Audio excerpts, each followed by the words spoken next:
So before we get into story time, I just wanted to give you a quick reminder. Don't forget to give my video a like, subscribe, and then push that little bell notification so that way you can get notified every time I upload new content, which is going to be a lot. So I'm excited. Good love you. Good love you. Good love you. That's what I'm going to start saying. It's late. You could tell it's time for bed. Enjoy the video.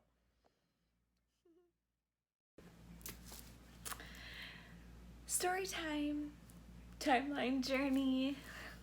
Hello, beautiful souls. I'm Desi, and I'm sending you so much love from my heart to yours. Take it, take it, take it. Positive vibes, take it all. I'm feeling it tonight. So, I thought I'd get comfy since it's story time. The next kind of timeline isn't really that exciting. Ages, I'm gonna do like 7 to 15. 7 to 14. Pretty much that was when my life was pretty normal. 7 was when I was being adopted by my dad. I was spending time with both of my parents. My parents were really great. We had a really close-knit family. My great-grandfather was the chief of police before my time. And then my papa, he was the police officer. Come from a family of Marines, strict, really, blue collar and white collar people. Just normal, I guess. And I guess the only reason that I really wanted to share the relevance of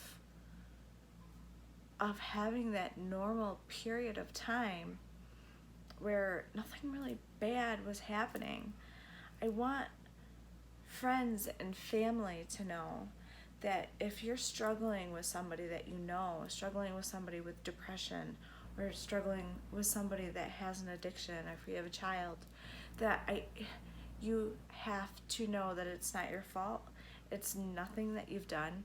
It's nothing that you could have prevented. It is just something that happens. It's something that you didn't do. Parents, you didn't do it. Grandparents, caretakers, you did not do this. And I want all people to know the importance to not ever feel guilty, not feel guilty about the loss of someone, or thinking that you could have done something differently, or thinking that you're a failure, because this isn't about you. This is about the individual's shit. This was about my shit. I was really lucky to have a mother that just was like the FBI and was totally involved and really dedicated her time into doing whatever it took, even if I hated her, to make sure that I stayed alive. My mom didn't care if I never spoke to her again. She didn't care. She would rather know that I am alive and well than and to potentially be able to touch me and feel me than to put me 6 feet under, because she didn't do anything. And I want to bring my mom on here because I really want her to give a really good insight, because she did everything the right. Even though I hated my mother, I didn't speak to my mother for a year. I can look back and I know why she did that, and I commend her, because as a mom, I would never want my child to hate me. I would never want to do something where I would risk losing contact with my child, that's what tough, unconditional love is. And I really want to help not just people that are suffering, But the family members that are involved, because it's a family disease, mental health is a family disease, addiction is a family disease. And I really want to give you some insight on what to do and what not to do and how not to enable, but how to still be there. It's tough. It is a really, really, really tough journey for everyone involved. So I kind of got off track with the timeline journey, but I need you to know, parents, everyone out there, that it is not your fault. And look where I'm at right now.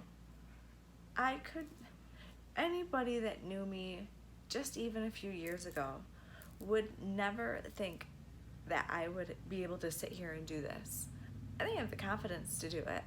And I also wasn't ever 100% honest with myself. So I'm proud of myself. And I just wanted this little excerpt of the 7 to 14 journey. Since nothing really bad happened, that was a really important time to bring in the factor of knowing that it was nobody's fault and you could not have prevented it. But I can show you how to fix it. So stay tuned.